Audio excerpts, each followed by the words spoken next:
Саламатсыздарбы балалар? Эфирімізді жақын арада бастайтын боламыз сыныпқа дауылбайды. Қазір оқушылардың кіргенін құлағайық.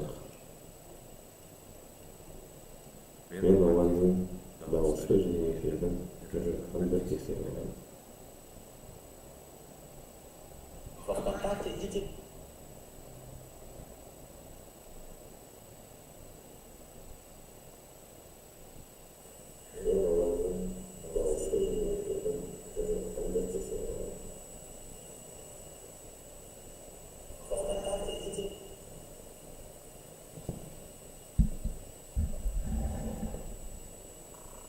Так, балалар, дауысын жақсы естіліп тұр ма екен?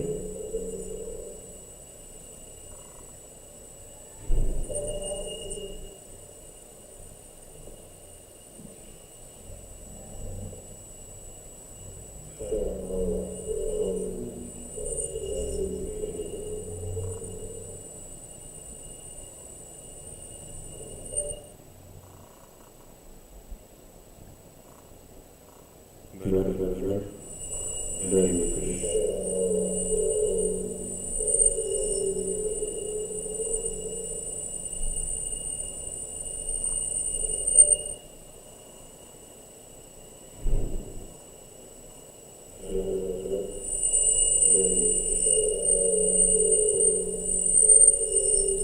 Телефонға байланысты. Оқушылардан кім кірді екен?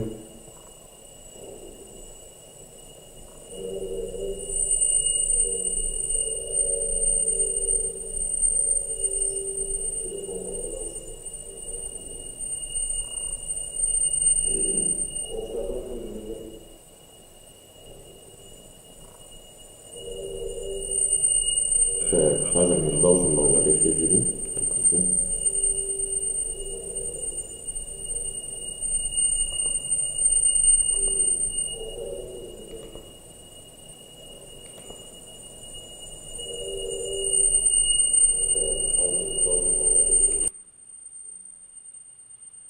Вроде енді дұрысталу керек дауысыңыз.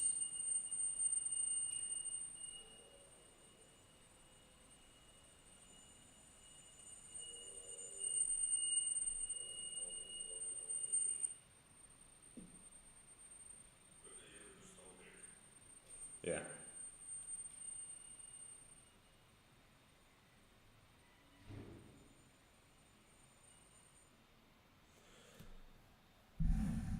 Так, балалар, давайте сабағымызды бастайық.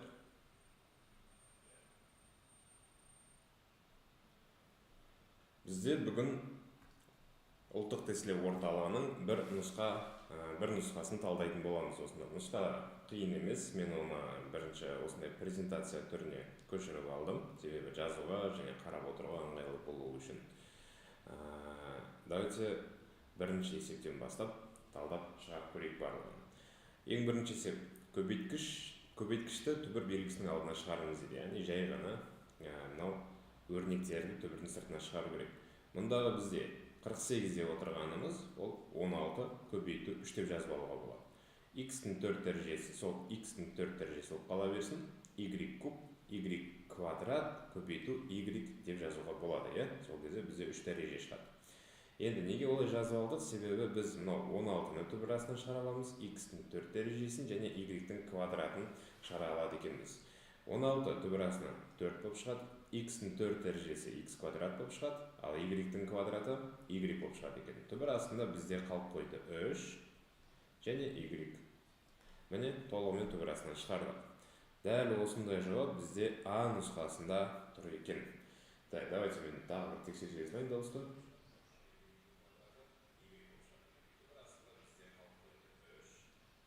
Дауысымыз бізде жақсы шығып тұр. Келесі есебіміз. Номер 2-ші есеп, жай ғана арифметикалық өрнекті шығару керек. Давайте шығарып көрейік. 10 азайтылған 8 көбейту, міне мына жақшаға қарайтын болсақ, жақшаның дәрежесі 0 болып тұр. Ал кез келген санның 0 дәрежесі бізге нені береді? Әрине 1-ді. 10 минус 8 болады, 8-ге 1-ді көбейтсек. Сыртында бізде минус 3 дәреже тұр. Қосу. 7-ден 8-дің минус 1 дәрежесі, ол бізге бөлшекті кері аударып жібереді 8-ден 7 қылып. Ары қарай 10-нан 8-ді азайтсақ 2 шығады, ал 2-нің -3 дәрежесі 1 бөлінген 2-нің кубын береді екен. 2-нің кубы деп отырғанымыз 8 қосу 8-ден 7. Так, бұл бізде сонда 8-ден 8-ді береді, ал ол 1-ге тең. Д нұсқасы болады. Екінші есебімізде шықты толығымен. Келесі есептерге көшейік. Номер 3-ші есеп тригонометриялық өрнек. Бізге мәнін есептеу керек. Тангенс 15 градус қосу тангенс 30 градус бір азайтылған тангенстердің көбейтіндісі. Бұл балалар мұқият қарайтын болсақ, бұл бізге тангенс альфа қосу беттаның формуласын береді екен. Яғни тангенс альфа қосу беттаның формуласы дәл осы тангенс альфа қосу тангенс бетта бөлінген 1 минус тангенс альфа көбейту тангенс беттан береді. Енді осы формула арқылы шығаратын болсақ, мына өрнегіміз толығымен бізге сонда тең тангенс 15 градус қосу 30 градус береді. Ал ол тангенс 45 градусқа тең. Тангенс 45 градусымыз бізде 1-ді береді. Сол себепті С нұсқасын бояйды екенбіз. Енді бұл жерде қателесіп кету қиын, себебі тангенс альфа минус бетта деп жазатын болсақ, 15 минус 30, ол минус 15 градус беріп қалады. Ал тангенс 15 градустың шешімі мүлде басқа, яғни мұндағы тұрған мәндерге ұқсамайды, сол себепті мына есепте қателесіп кету қиын. Келесі, 4-ші есебімізге барайық. Бұл енді кішігірім қызық есеп екен. Алдыңғыларға қарағанда. Мына көп мүшені көбейткіштерге жіктеу керек. Бұл есепті шығарудың екі түрі бар. Біріншісі мынау нұсқаларын қолдануға болады. Яғни жақшаларды ашып, әрқайсысын қараған кезде бізде мына берілгені шығу керек. Екіншісі, осы берілгеннен бастап біз негізгі жауапқа келеміз. Енді оның өзінің де негізі екі жолы бар. Горнер схемасы арқылы шығаруға болады, бірақ оны үйтіп қиындатпай қойып. Қараймыз, не нәрсеге мән беру керек. Жауаптарына қарайтын болсақ, жауаптарында бізде x плюс 1, x минус 1 деген нәрселерді байқауға болады. Міне, көріп тұрсыздар ма? Осыны біз енді негіз ретінде қолданамыз да, сонда қараңдар. X куб қой. X куб. Енді мен қазір x кубтан және оның қасындағы тұрған нәрседен жақшаның сыртына бірдеңкені шығарған кезде, жақшаның ішінде x минус 1 немесе x плюс 1 қалу керек. Сонда да өте бірінші x минус 1 қалатындай ғып жасап көрейік. X куб минус x квадрат. Енді менде мына жерде берілгенде минус 2x квадрат қой, ал мен минус x квадрат деп жазып қойдым. Минус 2x квадрат шығу үшін мен қасына тағы да минус x квадрат деп жазып қойдым керек. Сонда біз мына минус 2x квадратты алдық та мынандай 2x квадраттарға бөліп қойдық. Кеттік 5x. 5x'ді дәл солай жазуымыз керек. Қараңдар, минус x квадрат. Мен одан қазір мынадан x квадраттан және келесі тұрған нәрседен жақшаның сыртына бірдеңкені шығарған кезде, жақшаның ішінде мына жақтағы жақшадағы қалатын нәрсеге ұқсау керек. Яғни мен ол жаққа былай жазамын. Плюс x деп. Ары қарай менде 5x. 5x шығу үшін не істеуім керек? Плюс 4x деп жазып қоямын. Минус 4. Енді жақшаның сыртына шығарайық. Мына екеуінен x квадратты шығаруға болады. Жақшаның ішінде бізде x минус 1 қалады. Мына екеуінен жай ғана x-ті шығармаймыз балалар. Қараңыздар, жай ғана x-ті шығаратын болсақ, онда жақшаның ішінде минус x плюс 1 деген нәрсе қалып қояды. Ол бізге ыңғайсыз. Біз минус x-ті бірден шығарып жіберуіміз керек. Минус x шығарған, сонда жақшаның ішінде міне x минус 1 қалады. Ал соңғы екеуінен 4-ті шығарып жібереміз. 4 шығарып жіберсек x минус 1. Енді байқасақ, барлық көбейткіште x минус 1 деген жақша бар. Соны жалпы жақшаның сыртына шығарып жібереміз. Сонда үлкен жақшаның ішінде не қалады? X квадрат минус x және плюс 4 қалады екен. Міне толығымен көбейткішке жіктедік. Егер де бізде мынау x минус 1-ге келмей қалса, онда x плюс 1 арқылы көруге болатын еді. Ал бізде бірден шықты. Так, x минус 1, x квадрат минус x қосу 4. Ол бізде А нұсқасында екен. Так, балалар, сендер YouTube-тан қазір қарап отырсыңдар. Егер де түсініксіз нәрселер болса, немесе есеп бойынша сұрақтар болса, немесе техникалық ақаулар болып қалса, онда бірден комментарийларға жазып кетсеңіздер, себебі мен оны байқамай қалуым мүмкін. Так, балалар, сендер YouTube-тан задержка бізде примерно 3-4 секунд сияқты. Жалғастырайық. 5-ші есеп. 5-ші есеп бізге модульдік теңдеу. Модульдік теңдеу шығару керек. Так, енді бұл жерде бірінші мынау модуль ғана, сол жақта модуль ғана қалатын етіп жасап алайық. Яғни 5-ті ар жаққа өткіземіз, иә? 2х квадрат қосылған 3х тең минус 5. Бұл жерде не байқаймыз? Модульдік өрнек теріс санға тең болып тұр. Ал ондай жағдай болуы мүмкін емес. Сол себепті мына есептің жауабы жоқ деп жауап береміз. Себебі бізде модуль теріс санға тең бола алмайды. Көп оқушы бұны ары қарай плюс-минус деп шығарып кетеді. Сөйтеді, қателесіп қалып жатады. Мынау теріс санға тең болса, оның жауабы жоқ деп айтамыз. Так, осы нұсқадағы есептерді жібере аласыз ба? Иә, жібере аламын. Телеграм каналға жібере аламын. Сол жақтан ала аласыздар. Так, 6-шы есеп, теңдеулер жүйесін шешіңіз дейді. Мына теңдеулер жүйесін біз қазір екі әдіспен шешеміз. Біріншісі өте оңай, нұсқаларын қолдана саламыз, бұл ұбт болғандықтан. Мынау екінші теңдеуге қарайтын болсақ, x куб тең 28 минус y куб дейді. Оны мен y кубты солға қарай өткізсем, x куб қосу y куб тең 28. Және дәл осындай жауапты беретін нұсқаларды тексеріп көрсек, d нұсқасы келіп тұр, иә? Бізде d нұсқасы келіп тұр. 1-дің кубы 1, 3-дің кубы 27, қоссақ 28 және орындарын ауыстырсақ дәл сондай жауап алады екенбіз.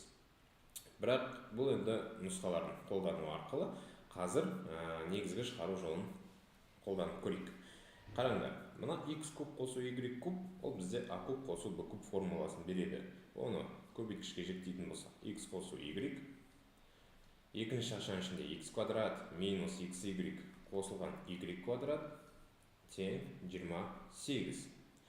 Мына бірінші теңдеуге қарайтын болсақ, дәл сол өрнек бізге нені береді дейді? 7 деген нәрсені береді екен.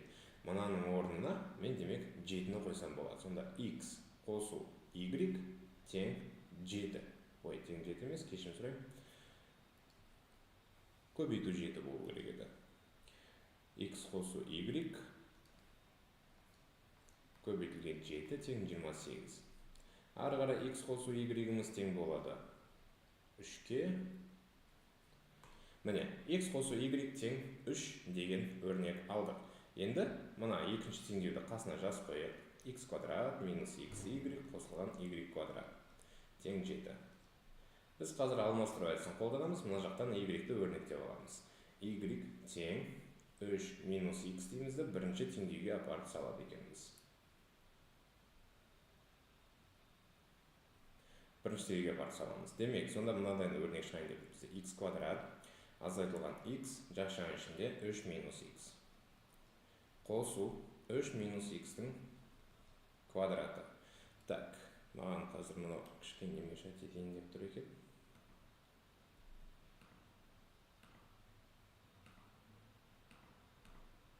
Давайте осыны өзгертіп алайық.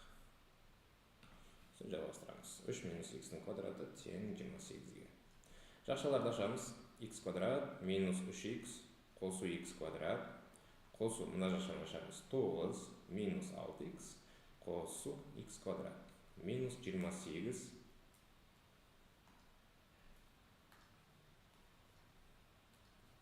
минус 28 тең 0.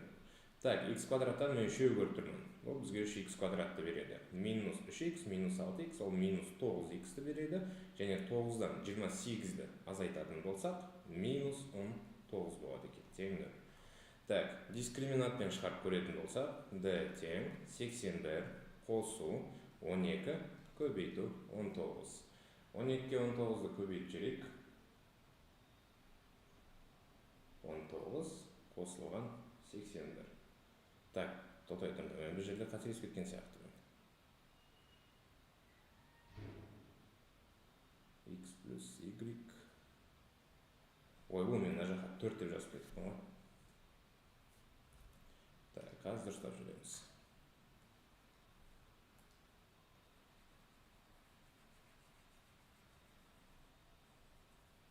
Кішкене асып кетіппіз.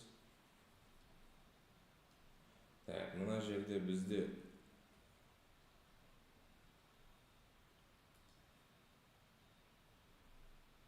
жиырма 7-ге бөлсек бізде 4 шығады.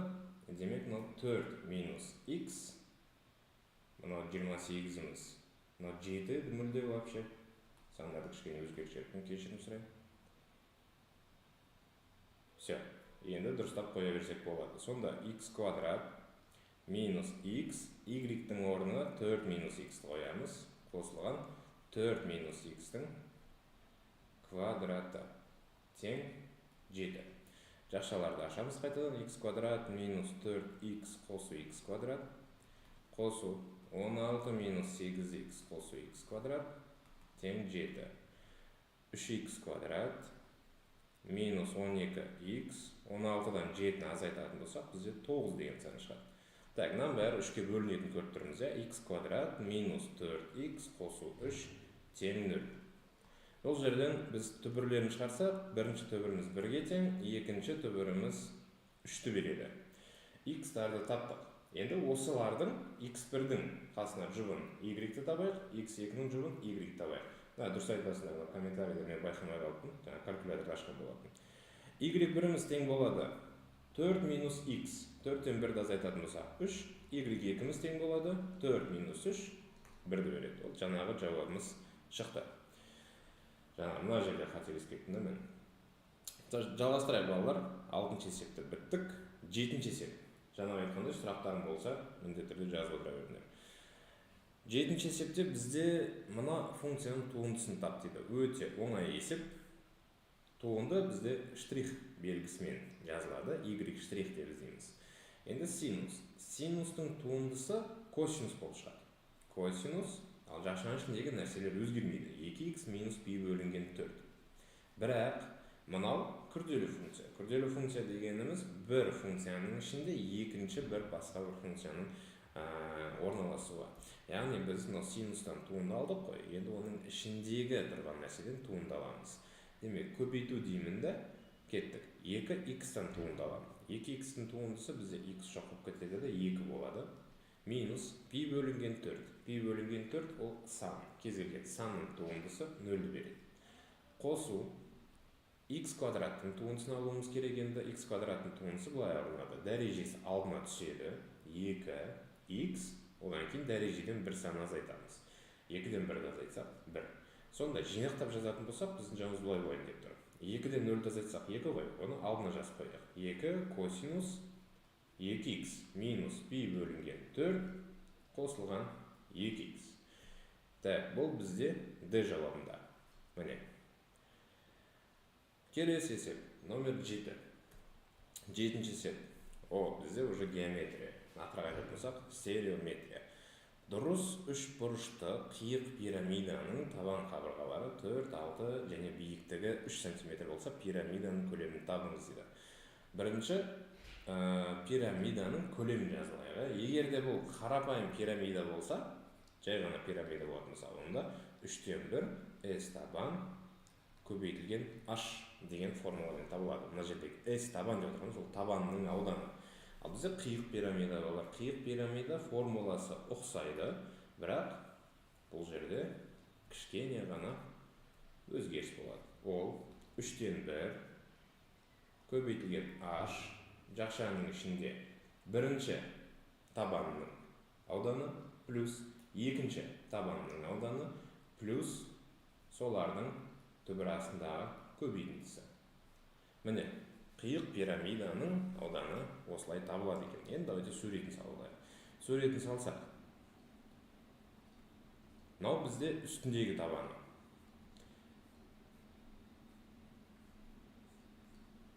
Мынау менде астындағы табаны. Яғни бізге мынау үстіндегі табанның ауданы S1 деп қарастырамыз, астындағы табанның ауданы S2 деп қарастырамыз.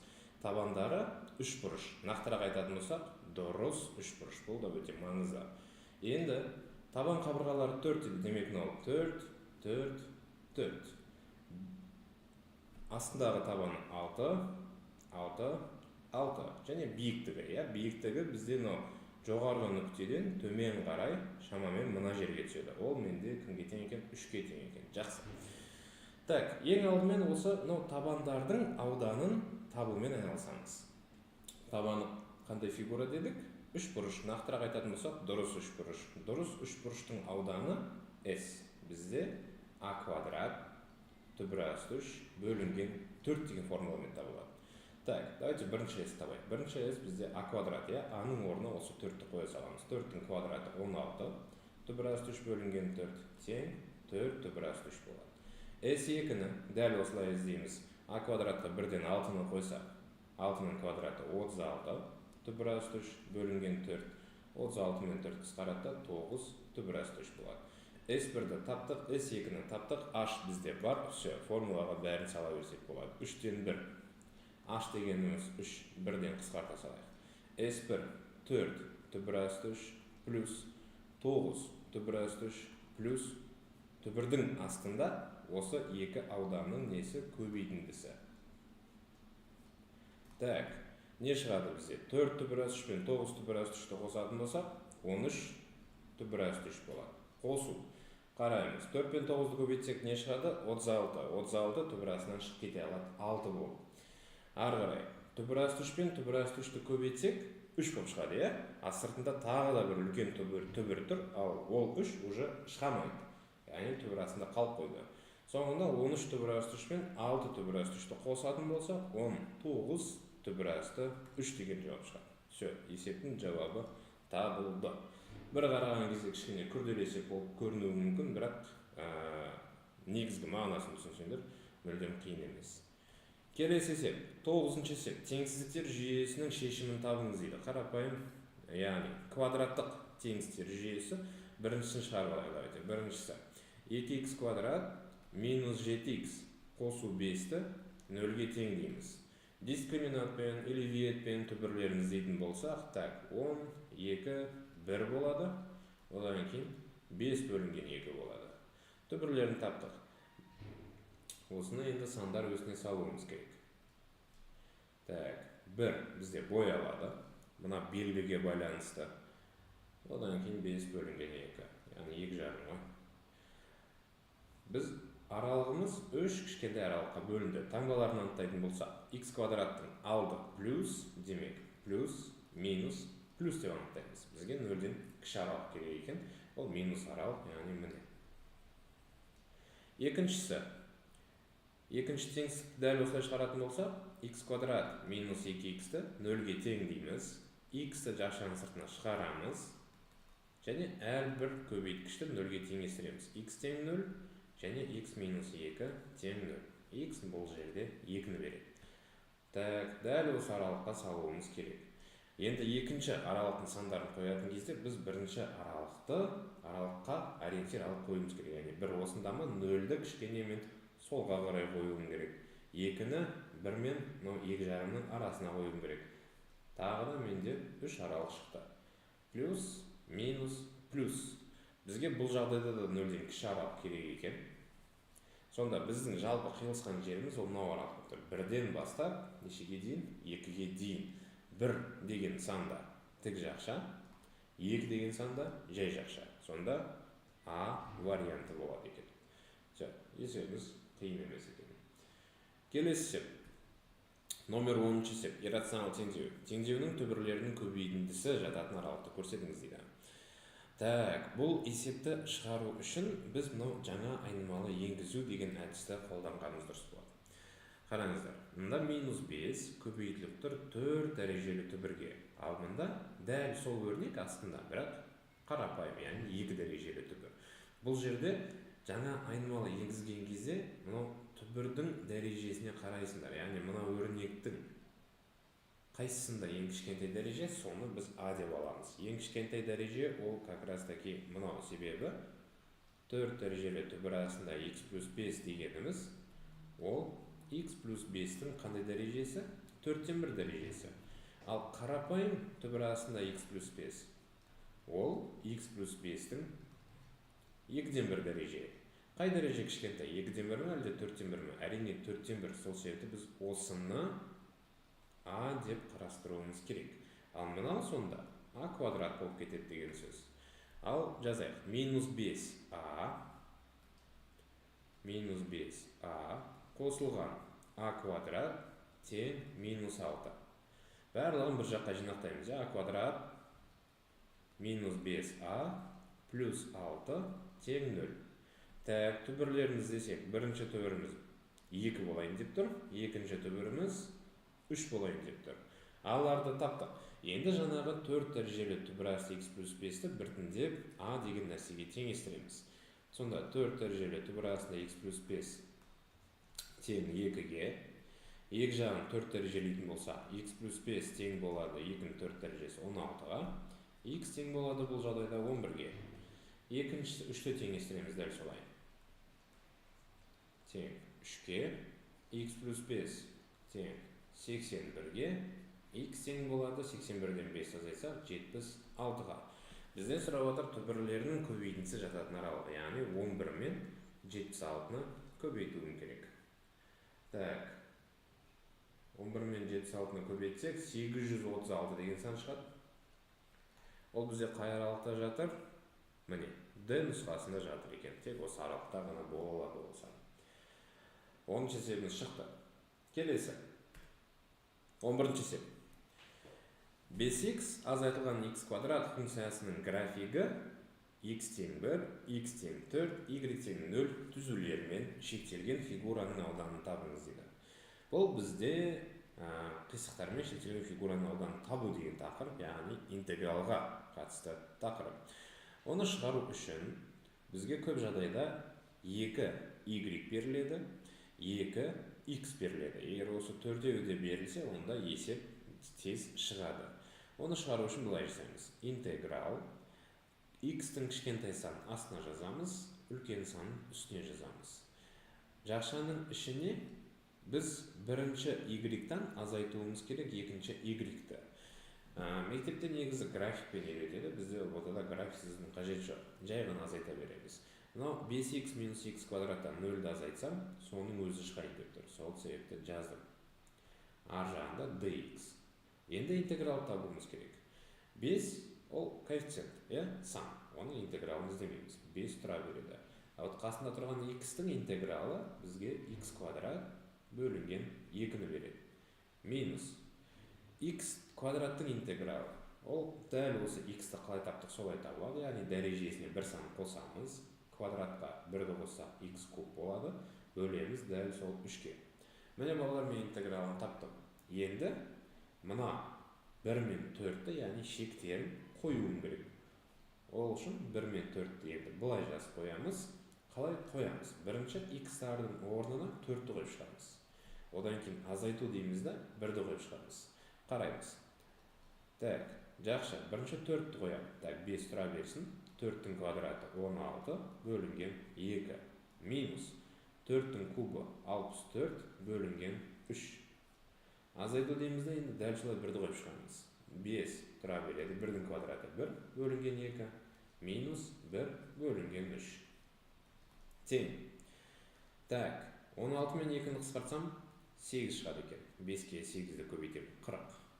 Минус 64 бөлінген 3 тұра берсін. Минус 5 бөлінген 2. Ол да тұра берсін. Плюс, мұна неге плюс болып кетті? Мұна минус пен мұна минус плюсті береді. 3-тен 1. Так, мұна екеуіне қарайшы, осы екеуін біз біріктіріп жібере аламыз ғой, минус 64 бөлінген 3 қосу 3-тен 1. Бірінші, давайте 40-тан 2,5-ті азайтайық. 40-тан 2,5-ті азайтатын болса, 37,5 шығады. Енді мұна екеуіне есептеймін. Минус 64 бөлінген 3 қосу 3-тен 1. Бақа, осылай жазып алайық. 37,5 орындарын ауыстыратын болсам, 3-тен 1 минус 64 бөлінген 3, яғни 3, ортақ бөлім 1 азайту 64. 1-ден 64 азайтсақ, минус 63 шығады, 3-ке бөлетін болсақ, минус 21. Минус 21. Все, осыны есептейміз. 37-тен 21-ді азайтатын болсақ, 16,5. 16,5 квадрат бірлік шығады екен. С жауабы біздің есебіміз. Жалғастырамыз келесі есепке. 12-ші есеп. Теңсіздік шешу керек. Қарапайым сызықтық теңсіздік. Еш қиындығы жоқ.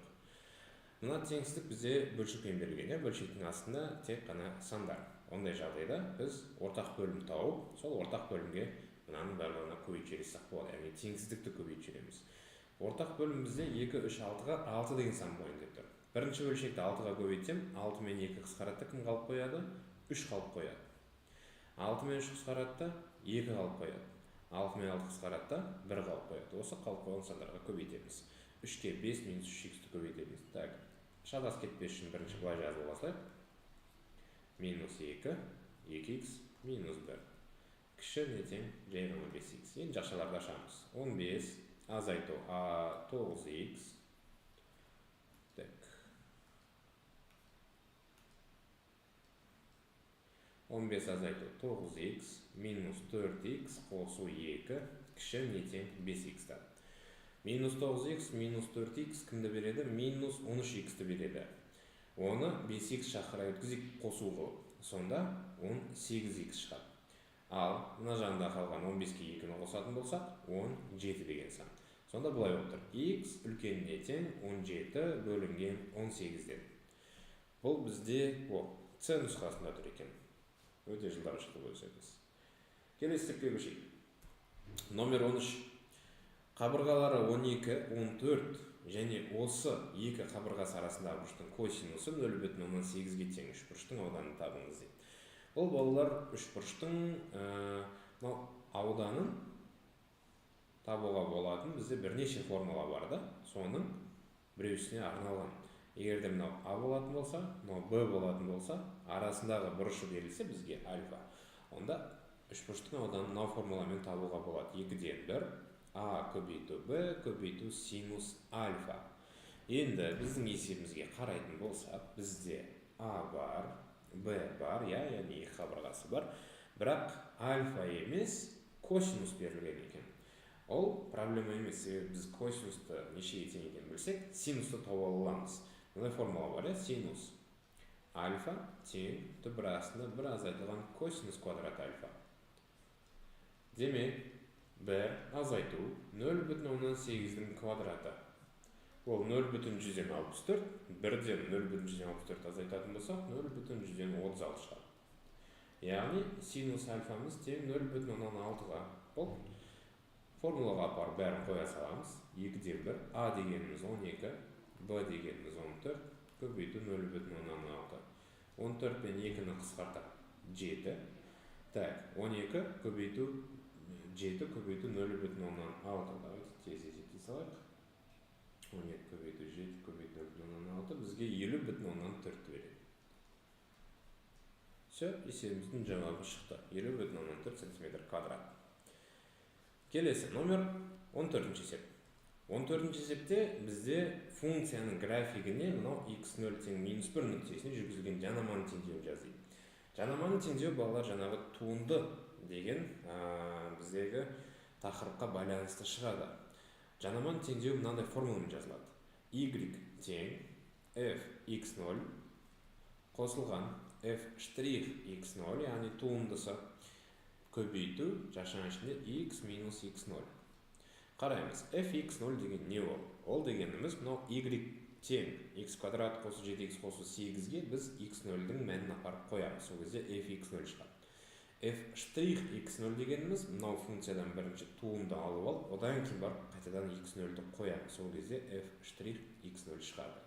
Ал біртіндеп табайық. Бірінші, fx0-ді іздейтін болсақ, x-тің орнына минус 1-ді қойып шығамын. x квадрат, минус 1-дің квадраты 1, 7x, яғни минус 7 қосу 8. 1-ге 8 қоссақ 9, 7-ні азайтсақ 2. Таптық.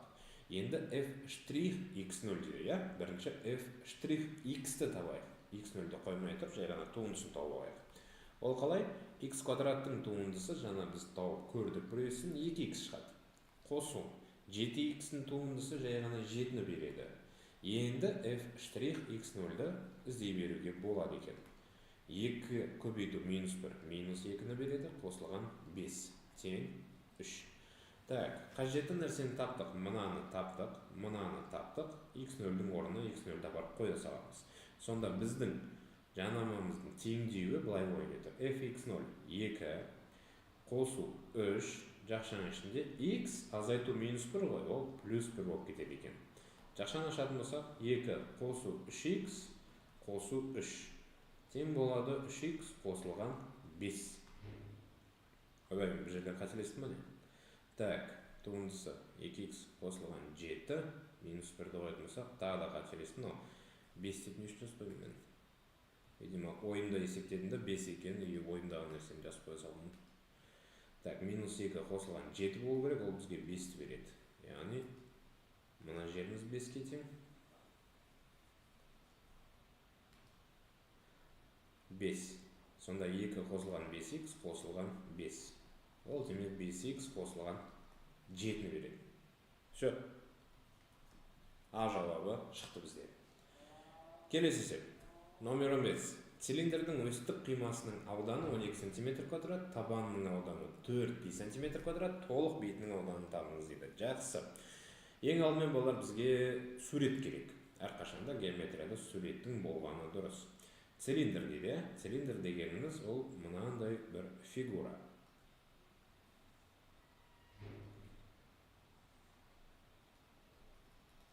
Енді өстік қимасының ауданы деген не нәрсе ол? Өстік қимасының ауданы, өстік қима дегеніміз қақ ортасынан біз 2-ге бөлеміз ғой, иә? Мынау бір ағашты есептеп, ортасынан 2-ге бөлген кезде бізде ортасынан пайда болатын төртбұрышты өстік қима деп атаймыз. Соның ауданы 12 см квадрат. Ескерсек, төртбұрыштың ауданы неден тұратын еді? А көбейту Б. Дұрыс па? Яғни ұзындығымен енін көбейтеміз. Біздің жағдайда А деп отырғанымыздың үстіндегі қабырға болсын, Б деп отырғанымыз оның жанындағы қабырға болсын. Жақсы. Еске сақтап ал жай ғана. Табанның ауданы 4 пи см квадрат. Табаны не цилиндрдің? Табаны шеңбер. Шеңбердің ауданы қандай болады? Давайте суретінде салып қоясылар. Бөлек. Мынау шеңбер. Шеңберде бізде жалпы радиус деген нәрсе бар. Оның ауданы пи р квадрат. Жақсы. Осыдан бастаймыз. Шеңбердің ауданынан бізге берілді 4 пи. Шеңбердің ауданының формуласы шеңберде қойсақ пи р квадрат. Осыны 4 пиға теңестірем. Пиларды қысқартатын болса р квадрат тең 4-ке, радиусымыз кімге тең? 2-ге тең екен. Жақсы, радиусты таптық. Радиус дегеніміз ол мынаның жартысы еді. Ал А дегеніміз не? Ол 2 радиусты береді бізге. Яғни А деп отырғанымыз 2-ні көбейтсек 4. Жақсы. Осы арқылы Б-ны тауып алуға болады. Демек, А мен Б-ның көбейтіндісі жаңағы төртбұрыштың ауданы. А мен Б-ның көбейтіндісі 12-ні береді. А-ны таптық 4-ке тең екен, Б бізде демек 3-ті береді деген сөз. Енді біз А және Б деген нәрсе не үшін таптық? Цилиндрге қатысты қарайтын болсақ, Б деп отырғанымыз ол цилиндрдің биіктігі, яғни H. Ол менде жаңа 3-ке тең болды. R таптық кімге тең? R бізде 2-ге тең болды. Осы R мен H белгілі болса, цилиндрдің кез келген нәрсесін табуға болады. Біздің жағдайда толық бетінің ауданы дейді. Оның формуласы 2 пи r квадрат қосылған 2 пи r h. Жай ғана осы формуладағы r мен h-тың орнына біздің сандарды қоя саламыз. 2 пи r квадрат деп отырғанымыз 4 қосу 2 пи r деп отырғанымыз 2 көбейту 3. Біріншісі маған 8 пиді береді, екінші көбейтінді 2, 2, 3, 12 пиді береді. Қосатын болсақ 20 пи деген сан шығады екен. А нұсқасында. Шықты есебіміз. Келесі есепке барайық. Номер 16. Көрсеткішті теңдеу берген теңдеуі түбірлерінің көбейтіндісін табыңыз дейді. Теңдеуі түбірлерінің көбейтіндісі. Бұл жерде біріншіден мынау 3-тің дәрежесінде 2х деген нәрсе көріп тұрмыз, 5-тің дәрежесінде x, мына жақта жай ғана x-тар, иә? Барлығын сол x деген нәрсеге келтіріп алайықшы.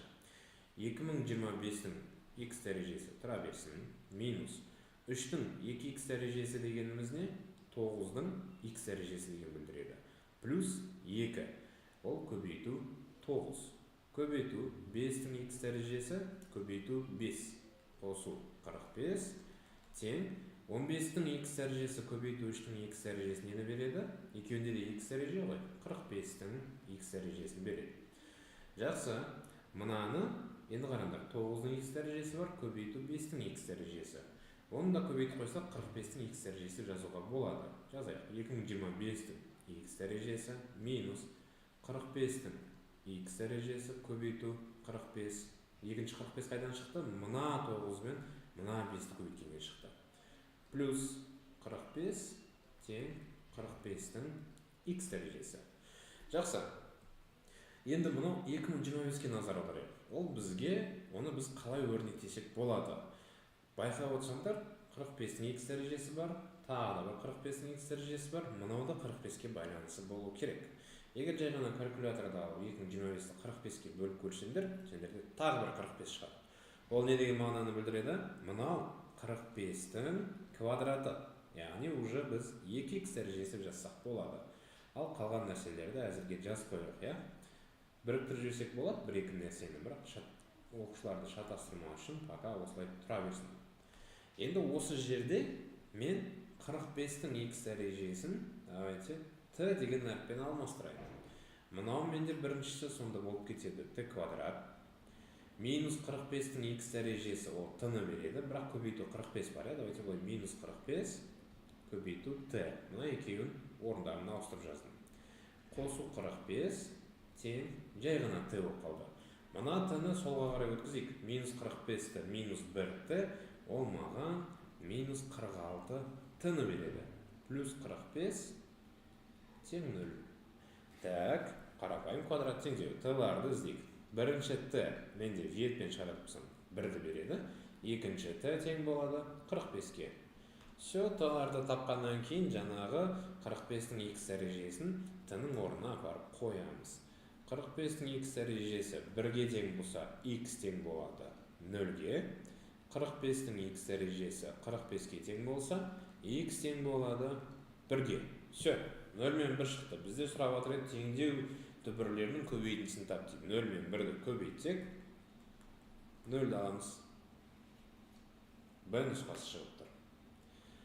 Так, просто мына жерде мына моментте шатасып кетпеу керек, және мына моментте шатасып кетпеу керек балалар. Жалғастырамыз. 17-ші есеп. Тригонометриялық теңдеулер жүйесі. Теңдеулер жүйесін шешіңіз дейді. Так, балалар, мынау бізде жалпы тригонометриялық теңдеулер жүйесінде 5 жағдай бар. Соның 2 жағдайы бір-біріне өте ұқсайды. Именно осыған ұқсас тағы бір жағдай бар да. Ол жағдайдың айырмашылығы неде? Мына жерде пи бөлінген 4 деп тұр ғой. Ол жағдайда пи бөлінген 2, пи бөлінген 2π, яғни келтіру бұрышының бұрыштары тұруы мүмкін. Біздің жағдайда басқаша тұр. Ол 2 түрлі әдіс, соны шатастырып алып жүрмеңдер. Біз қалай жасаймыз? Синус x көбейту косинус y тең түбірасты 2 бөлінген 4 дейді. Біз дәл осы өрнектен бастаймыз. Нақтырақ айтатын болсақ, синус альфа көбейту синус бета деген формула бар. Ол нені береді? Қараймыз. 2-ден 1, жақшаның ішінде синус альфа қосу бета, яғни x плюс y біздің жағдайда. Қосу синус альфа минус бета, синус x минус y. Жақшаны жаптық, тең түбірасты 2 бөлінген 4.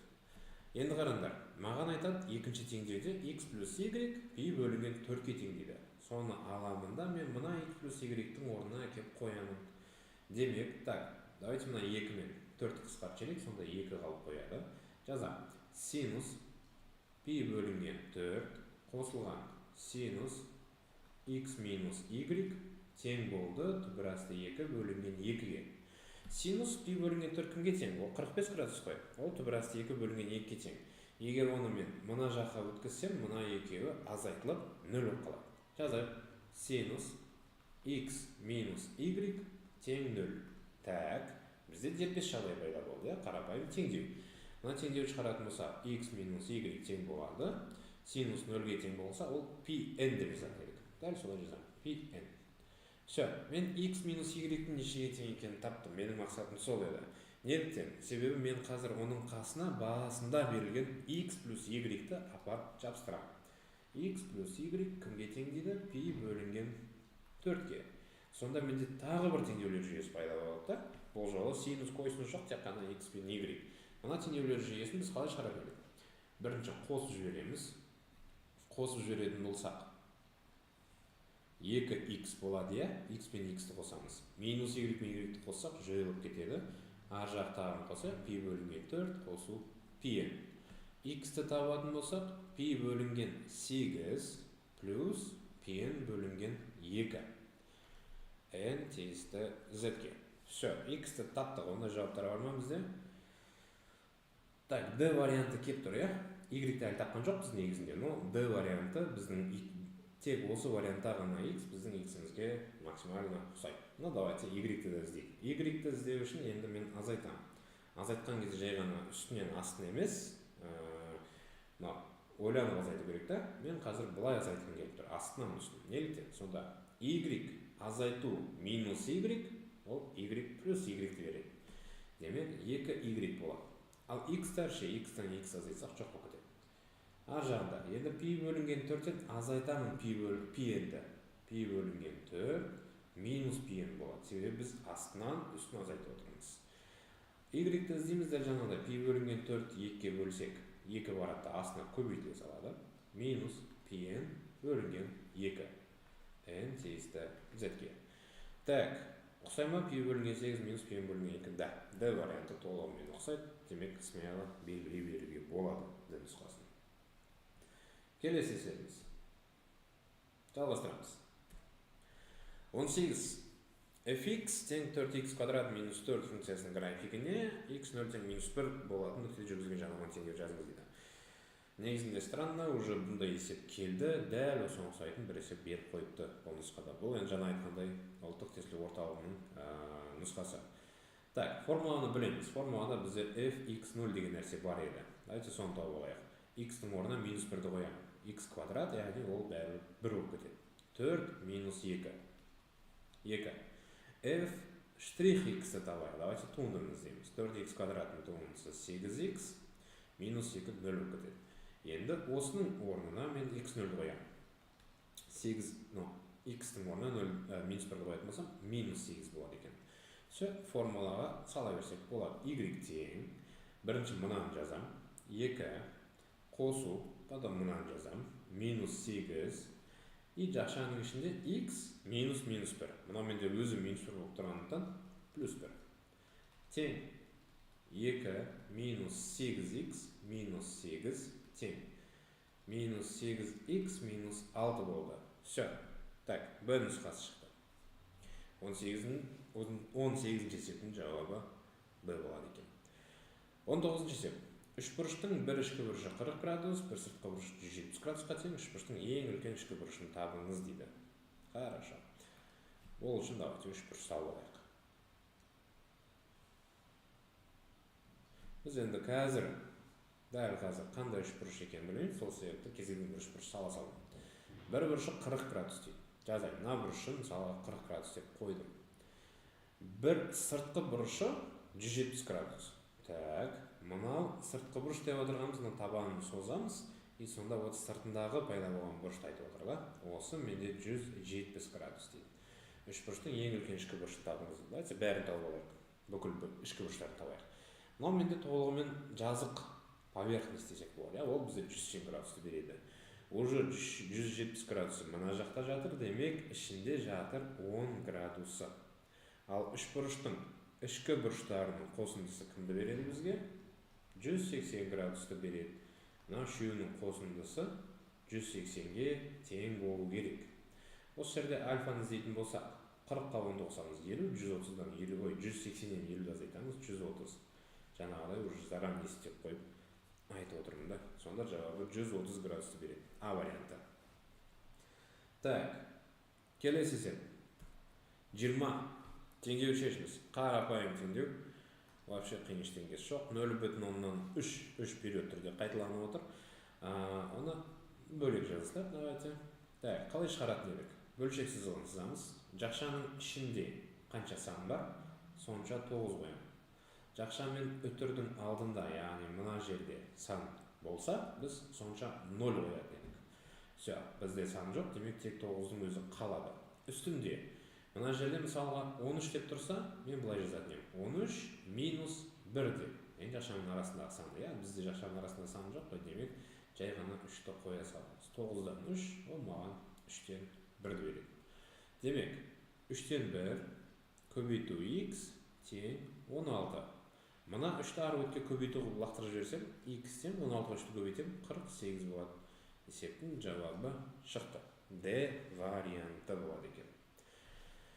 Так, 21 есеп балалар. 21 есеп ол бізде m және n векторлары берілген. X-тің қандай мәнде m және n векторларының арасындағы бұрыш сүйір болатынын табыңыз дейді. Так, ол бізде скаляр көбейтінді арқылы шығады, яғни векторлардың скаляр көбейтіндісі арқылы. Өзі үш жағдай бар. Егер векторлардың скаляр көбейтіндісі 0-ге тең болып қалса, онда m және n векторлары перпендикуляр деген сөз. Перпендикуляр.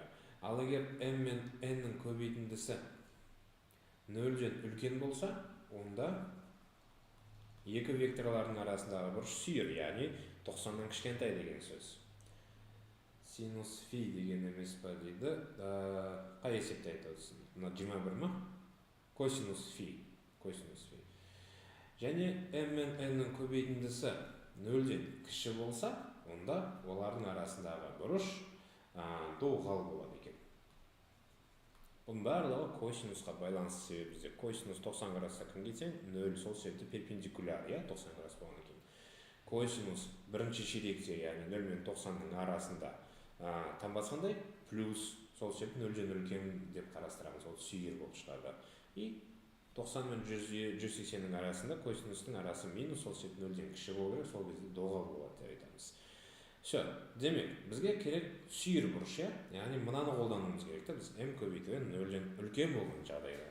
Соны жазамыз. m көбейту n. Так, бұлай жазбай қойын. Сразу көбейте берейік. Скаляр көбейтінді деген не? Егер сендерде мынау комментарийде жазып отыр ғой, косинус деп, косинус фи деп. Ол скаляр көбейтіндінің формуласы дұрыс.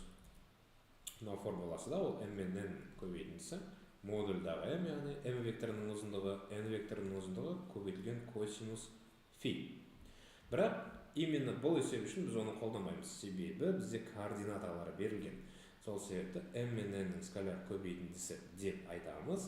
x1 мен x2-нің көбейтіндісі плюс y1 мен y2-нің көбейтіндісі қосу z1 мен z2-нің көбейтіндісі. Демек, осы көбейтінді менде не болу керек? 0-ден үлкен болу керек. Жазайық. x1-іміз 3x, көбейту x2-іміз минус 4, қосу y1-іміз 5, мәне тұр 5-іміз, y2-іміз 2x, қосу z, 2 мен 2, 2 көбейту 2. Осы болу керек 0-ден үлкен. Сонда бізде не пайда болды? Қарапайым сызықтық, теңсіздік. Так, мынау маған минус 12x-ті береді. Қосу 10x болып тұр. Мынау 4. Дұрыс па? 2-2 көбейтсек, ар жаққа лақтырып минус 4 деп жазайық. Қараймыз, минус 12x қосу 10x минус 2x үлкен минус 4 деп. Екі жағында минус 2-ге бөліп жүрсек, x кіші болады екен 2-ден. Осы біздің жауабымыз. Ол бізде С нұсқасында тұр. 21-ші есебіміз шықты. Келесі есепке көшейік. Яғни мынау нұсқа талдаудың балалар пайдасын байқап отырсыңдар ғой. Сендер мысалға мына нәрселерді ұмытып қалсаңдар, еске бірден түсіріп алдыңдар. m мен n-нің көбейтіндісі 0-ге тең болсалар, перпендикуляр болатын, сүйір болатын, қай кезде доғал болатын уже түсініп алдыңдар. Яғни нұсқа талдау деген нәрсе пайдалы, өздерінде жиі талдап тұрыңдар. 22-ші есепке барайық. Бір үлкен өрнек беріліпті. Осы өрнегінің x тең 3 болғандағы мәні дейді. 3-ті x-тің орнына қойып шығарудың қажеті жоқ. Шығара алмайтындар да, кажется, потому что 3-тің 32 дәрежесін калькулятор тоже есептей алмайды.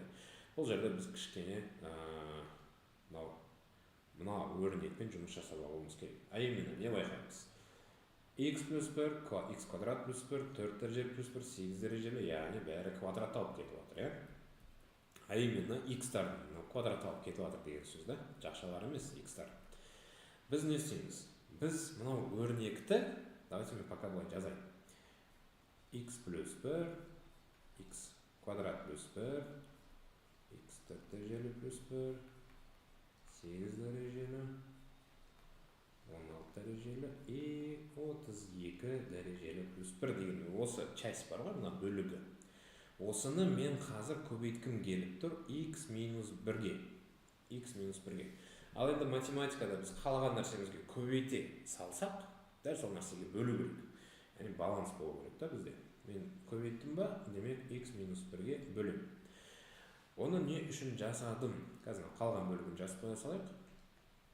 Минус x-тің 64 дәрежесі бөлінген 2. Қараңдар, мына екеуі кімді береді бізге? Бұл екеуінен x минус 1, x плюс 1, x квадрат минус 1 дейді. Сол нәрсе шығады, яғни қысқаша көбейту формуласымен шығаратын болсақ. X квадрат минус 1 шықты, ойымызда сақтап тұрамыз. Ар жақта x квадрат плюс 1 бар. Яғни осы үшеуі бірге енді x-тің 4 дәрежесі минус 1-ді береді.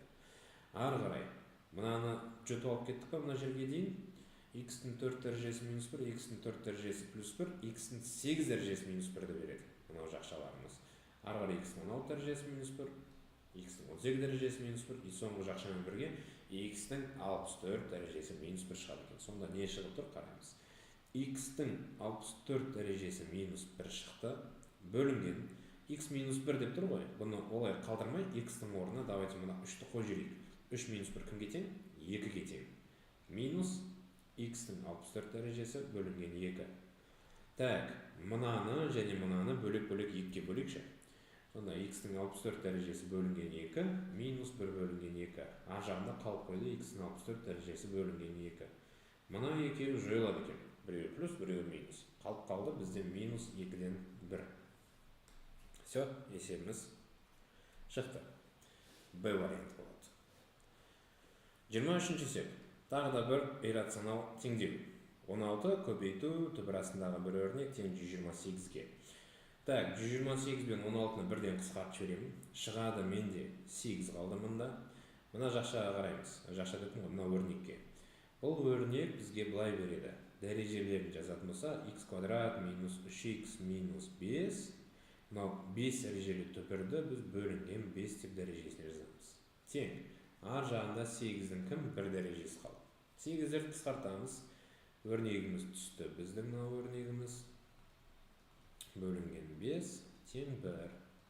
5-ті ар жаққа көбейту қылып өткізіп жіберейік. X квадрат минус 3x минус 5 тең 5.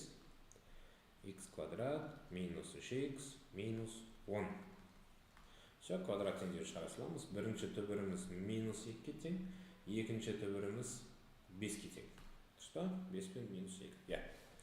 И Б вариантын белгілейміз. Все, есеп шықты. Так, келесі. 24. Теңсіздік, тригонометриялық теңсіздік. Тригонометрия бізде әр нұсқада келсе, я? Тригонометриялық теңсіздікті қалай шығаратын едік?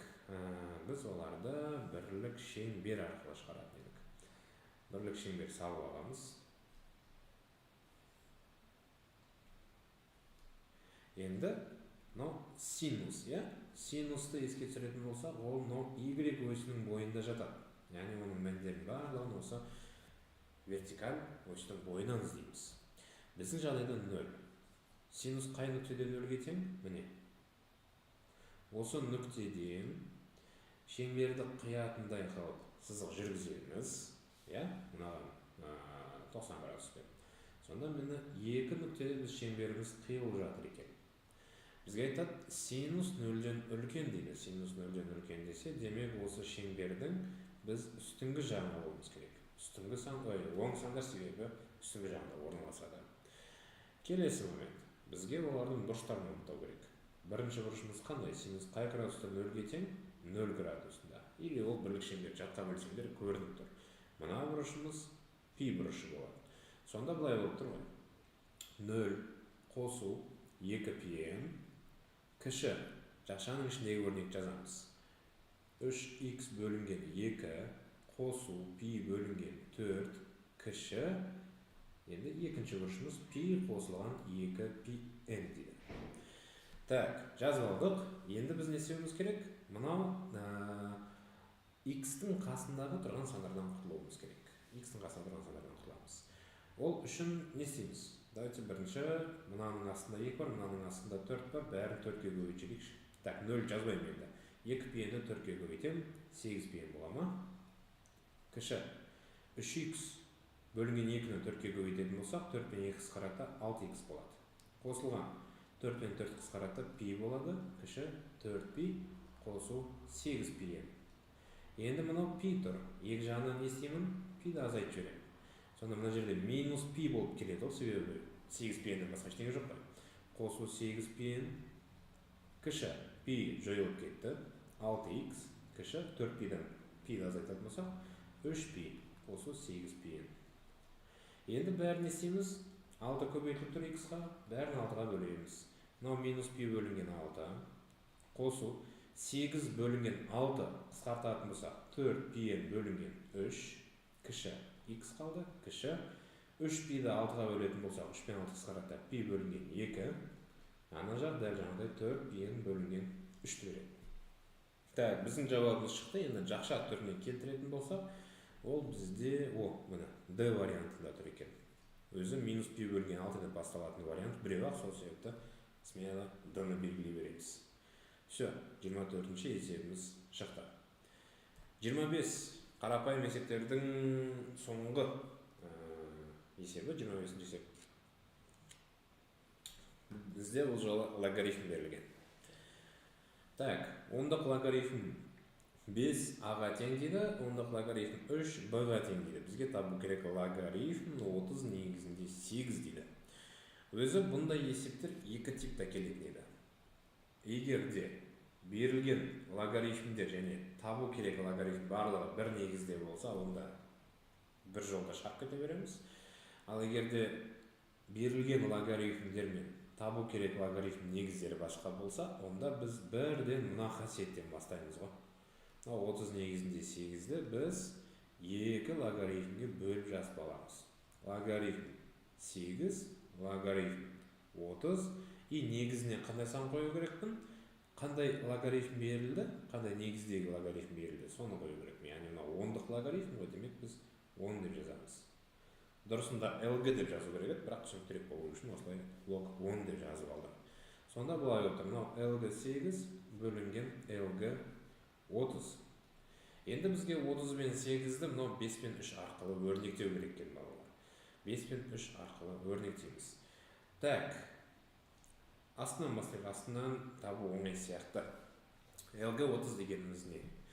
5 пен 3 арқылы өрнектесек, келеді ма? Мысалға 5-ке 3-ті көбейтсем 15. 30 шығу үшін 2-ке көбейту керек. Менде 2 деген нәрсе берілмеген. Сол себепті, давайте чисто біреу ғана қолданып көрейік. Мысалға 30 дегеніміз қандай сандардың көбейтіндісі? 3 пен 10-ның көбейтіндісі. Дұрыс па? Осылай қалсын. Қай кезде логарифмнің ішіндегі сандар көбейтіледі? Егер де 2 логарифм қосылатын болса, дәл сонда 2 логарифм қосылатын болса, ары қарай LG 3 кімге тең? Бізде берілгені бойынша b-ға тең. Ал LG 10 кімді береді? Логарифм 10 негізінде 10 1-ді береді. Астын тауып тастадық. 1 плюс b деген бізде b нұсқасы бар екен, c нұсқасы бар екен. b немесе c болды екеуі бірісі. Енді қарайық. LG 8-ді өрнектеуіміз керек. LG 8 дегеніміз не? Біріншіден, ол LG 2-нің кубы. Дұрыс па? Кубын алдына түсіріп алайық. 3 LG 2 деп жаздым. Ары қарай 2-ні мен 5 және 3 арқылы шығара алам ба? Оларды көбейту, бөлу арқылы. Бірден айтайық, шығара алмаймыз. 5 пен 3 арқылы оны шығара алмаймыз. Демек, мен мына екеуін біреусін қолдануым керек. Біреусін қолданамыз да, астындағы негізбен, яғни онымен байланыстырамыз. Мысалы, 5 дегеніміз не? 2 дегеніміз не? Ол 10 бөлінген 5 деп жазуға болады да? Демек жазам. 3LG 10 бөлінген 5. Ал логарифмдар қай кезде бөлінеді? Логарифмдар бірдей болған кезде. Азайтылған кезде. LG 5. Асты b плюс 1 тұра берсін. Так, 3 LG 10 дегеніміз 1 минус LG 5 дегеніміз a бөлінген b плюс 1. Все. Дәл сонда жауап бізде b нұсқасында тұр. Енді, егер де бұлай шығара алмайтын болсақ, онда біз мынау нұсқаларын қолдансақ болатын еді, А-ның орнына LG5-ті қоямын, Б-ның орнына LG3-ті қоямын да, есептеп келген кезде маған мына нәрсе шығу керек. Қай нұсқада осы нәрсе шығады, соны біз жауап ретінде қарастырады екенбіз. Все, Б нұсқасы. Так, бір жауапты есептеп бітті. Келесі бізде контекстік тапсырма. Тапсырмаға қосымша деп беріледі. Көп жақтар. Мектептегі математика кабинетіне арнап, көрнекі құралдар дайындайтын компания кеңістік денелерінің әр түрлі жазбаларын жасайды. Оларды дүкендерге тасымалдау үшін тікбұрышты параллель пішінді қораптар таңдап алынды. Суретте сондай жазбалардың біреуі және орналастыруға арналған қорап табанының кескіні көрсетілген. Берілген жазбадағы тікбұрыштардың ені мен ұзындығы берілді. 2,6 сурет бар. Все, еске сақтап алдық. Трансляция каналда қалама дейді. Соны мен негізі жаңа канал ашқан болатынмын, бірақ YouTube'тың регламенті бойынша жаңа ашылған каналда 24 сағат өту керек трансляция болмас бұрын. Сол себепті мен ескі каналымда жасап отырмын. Қазір ойлап отырмын, может оны сол каналға жүктеп қоямын деп, потом трансляциядан кейін. Но сақтаймыз сабақты ойнауында. Бірақ лучше қазір қараңдар да, қазір сұрақтарын қойыңдар түсінбеген жерлерінде. Так, все, контекстің біз берілгенін түсіндік. Енді осыған қатысты есептер шығарамыз. Біріншіден, балалар, сразу давайте не түсініп алған дұрыс. Мынау жазып қойған фигура да, яғни бір фигура шығады, жинайтын болса. Қандай фигура шығады? Оны табу үшін аса қатты ми қажет емес, көрініп тұр, мынау асты, мынау үсті және жан-жағындағы жабатын бөліктері. Сонда бізде не шығады? Призма. Нақты айтатын болсақ, табаны қандай? Табаны 6 бұрышты болатын призма шығады екен. Все, еске сақтап алдық соны. Жалғастырамыз. 26 есеп, бірінші есеп контекстке қатысты. Жазбасы суретте берілген көп жақ табанының ауданын табыңыз дейді. Табан деп отырғанымыз мынау және мынау. Екеуі бірдей ғой. Біреусін табамыз. Енді қараңдар балалар. Мынау табаны бізге не болып берілген? 6 бұрыш болып берілген. Тогда суретін максимально аккуратно салайын. Кей жерлер аккуратно болған түрі болса енді. Табаны дұрыс 6 бұрыш. 6 бұрыш ұбт-да есепте келсе, всегда 6 бөлікке бөлеміз оны. 1, 2, 3 сызық жүргіземін да, сонда менде мини 3 бұрыш шығады. 6 3 бұрыш шығады екен. 1, 2, 3, 4, 5, 6. Бұл 3 бұрыштардың әр қайсысы дұрыс 3 бұрыш.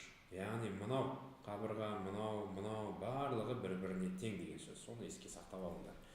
Соны естеріңе түсірсеңдер, ары қарай оңай болады. Демек, берілген көп жақ табанның ауданын тап десе, мен қазір мынау бір 3 бұрыштың ауданын табамын да, сонда 3 бұрыштар нешеу? 6 ма? 6-ға көбейте саламын. Дұрыс 3 бұрыштың ауданы формуласын жаттап алыңдар. А квадрат түбірі 3 бөлінген 4. Мынау 3 бұрыш балалар. Так, давайте давайық. А нешеге тең? Оны табу оңай, қиын емес. Мынау 2 см ғой, значит, мына жағда 2 см ғой бізде. 2-ның квадраты 4, түбірі 3 бөлінген 4, 4 пен 4 қысқарады, түбірі 3. Бұл менде бір 3 бұрыштың ауданы. Ал 6 бұрыштың ауданы 6 көбейтілген 3 бұрыш. 6 көбейту түбірі 3, ол бізге 6 түбірі 3 береді. Все, Б вариантында тұр. Жалғастырамыз. Келесі 27. Жазбасы суретте берілген көп жақтың атын табыңыз. Жаңағынан таптық, ол бізде 6 бұрышты дұрыс призма. Додекаэдр, икосаэдр деген ол мынандай дөңгелектен қалған фигуралар там. Идеально дөңгелек емес та. А пирамида вообще сәйкес келмейді бізге. Кеттік. 28 есеп. Компанияға жазбасы суретте берілген көп жаққа іштей сызылған цилиндрдің жазбасын дайындауға тапсырыс берілді дейді. Цилиндр жазбасын дайындауға қажетті материалдың ауданын табыңыз дейді. Яғни цилиндрдің толық бетінің ауданын тап деп отыр. S толық беті цилиндр. Соны сұрап отыр бізден. Так, ол үшін қараймыз. Суретте берілген көп жаққа іштей сызылған цилиндр. Яғни мына фигурамызды қазір жинаймыз. Соның ішіне біз цилиндр салып қойуымыз керек. Давайте оның жиналған суретін салып қояйық бірінші. Мынау менде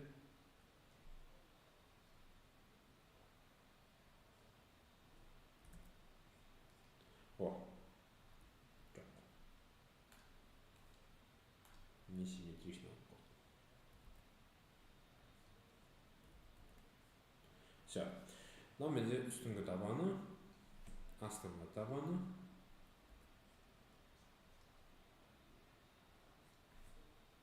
И вот біз фигурамызды жинадық деп есептеңдер. Астындағы табан бет салып қоя саламыз. Все, дайын. Бізде осының ішіне цилиндр салуымыз керек. Цилиндрді салған кезде ол примерно былай орналасады. Примерно осылай орналасады.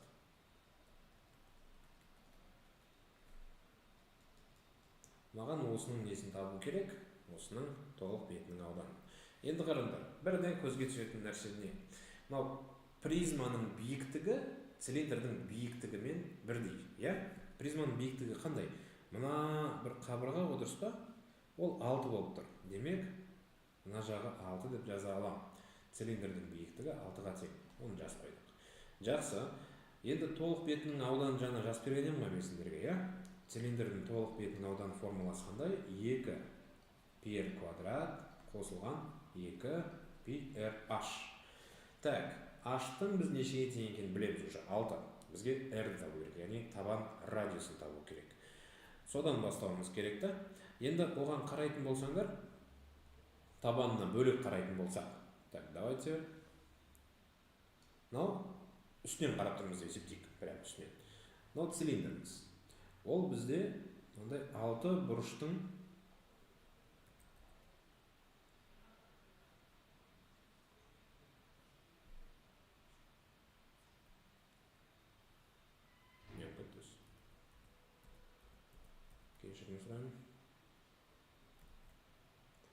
мынандай 6 бұрыштың ішінде тұр.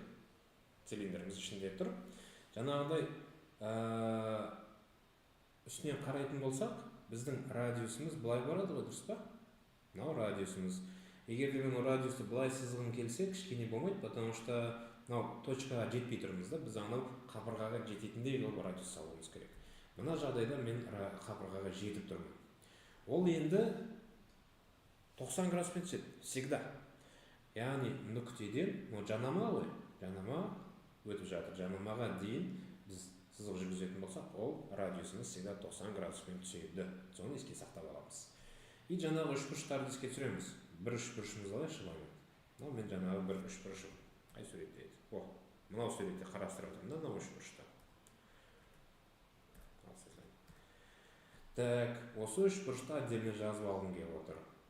Отдельно салып алғым келіп отыр. Мұны жүргіздім. Үшбұрыштың қабырғасы қандай еді? Жаңағы 2 см. Мынау 2, мынау 2, мынау 2. Енді қараңдар. Маған мынау сызықты табу керек қой. Бұл менде радиус еді. Ал радиусты, именно осы сызықты біз қалай тапсақ болады мынау үшбұрышта? Үшбұрыштың ол биіктігі болады. Давайте биіктігіне қарастырмайық, просто радиус. Бұл радиусты табу үшін мен мынау үшбұрышпен қарау керекпін да. Жарты үшбұрыш көрсеңдер ме? Ол қандай үшбұрыш? Тік бұрышты үшбұрыш. Ал тік бұрышты үшбұрышта бізде Пифагор бар. Пифагор r квадрат тең болады гипотенузаның квадраты минус катеттің квадраты. 2-ның квадраты минус 1-дің квадраты. Демек r тең 4-тен 1 азайтса 3, түбір асты 3-ке. Все, радиусты таптық, биіктікті таптық. Смело нені іздей береміз. Толық бетін аудан. 2 π r квадрат, түбір асты 3-тің квадраты 3, плюс 2 π просто r түбір асты 3 и көбейту h 6. Так, мынау менде 6 π болады. Қосу 2 мен 6-ны көбейтсем 12 түбір асты 3 көбейту π.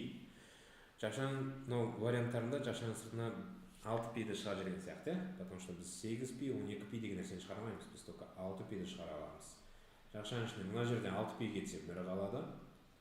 Мына жерден 6 π кетсе 2 түбір асты 3 қалады екен. 6 π 1 плюс 2 түбір асты 3. Б нұсқасында біздің есебіміздің жауабы. Все, 28-ші есепті шығардық. Бұл жақта жай ғана визуализация арқылы түсіну керек та. қай сызық қайда түсіп жатқан. 29-шы есеп, жазбасы суретте берілген көп жақтың толық бетінің ауданын тап дейді. Яғни мынау фигураның бізге толық бетінің ауданын табу керек. Ол қиын емес. Біз жаңа табанның ауданын тап деген бір тапсырма берілді ғой, Так, соны тауып алайықшы, давайте. Табанның ауданы 6/3 еді. Кеттік. Мынау менде 6/3. Мынау да менде 6/3 деп. Табаны екеу ғой. И давайте мынандай кішкентай төртбұрыштардың ауданын табайық. Біреуінің ауданы қандай? 12. Сондайлардан қанша бар? 1, 2, 3, 4, 5, 6 бар. Демек, толық бетінің ауданы тең болады. 12-ден менде 6, 6/3-тен менде 2. 12 6 көбейтсек 72, қосу 12/3. С вариантында. Бұл енді біз жай ғана былай таба салдық қой, негізі формуласы бар. Толық бетінің ауданы ол 2s табан қосылған s бүйір бетінің ауданы деген. Бүйір бетінің ауданы деп осылай табады екенбіз. Так, келесі соңғы 30-шы есеп, жазбаны қорапқа суреттегідей орналастыру үшін қажетті қорап табандарының өлшемі қандай дейді. Қараймыз. Біздің қорабымыз міне тұр. Оның ені берілген x, ұзындығы берілген y. Давайте былай істейік. Менен созамайды екен, кешірім сұрайым. Так, енді сурет бағыттарына көрініп тұр деген үміттемін, анық көрініп тұр деген. Бұл есепте біз бірінші y-тан бастайық, себебі y-ті табу оңайырақ. Қараймыз. Y өзі неден тұрады? Біз мына сызық, міне мына сызықты қосамыз. Одан кейін мынаны қоссақ, мынаны қоссақ, y шығады. Дұрыс па? Қараймыз. Бірінші сызығымыз есептің берілгені бойынша 6-ға тең. Яғни жазамын. Y тең 6 плюс. Тағы бір 6 бар. Плюс. Енді мына жерге қарайық. Оны қалай тапсақ болады? Алдыңғы есепке баратын болсақ, мына есепке баратын болсақ, біз почти сондай нәрсені таптық. Яғни мына тапқан радиусымыз бар ғой. Астыға жүргізсек, мынау сызықпен бірдей ғой, дұрыс па? А радиусымыз түбірасты 3 еді. Ана сызығымыз демек 4/3. 4/3. Плюс сондай 4/3-тен менде тағы біреу бар. Ой, дұрыс таптым ба? Кешірім сұрайым, радиусымыз түбірасты 3, демек мынау менде 2/3 болады да. 2/3. Плюс тағы бір 2/3 астында. Сонда 6-ға 6-ны қоссақ 12, 2/3-ті бір-біріне қоссақ 4/3. Так, ондай нұсқа, бұл y бізде, мынау келмейді. Б келіп тұр. Басқа ешқайсысы келмейді. Пока что Б нұсқасы. Демек, негізі уже белгілей беруге болады Б деп. Потому что басқа y жоқ қой бізде.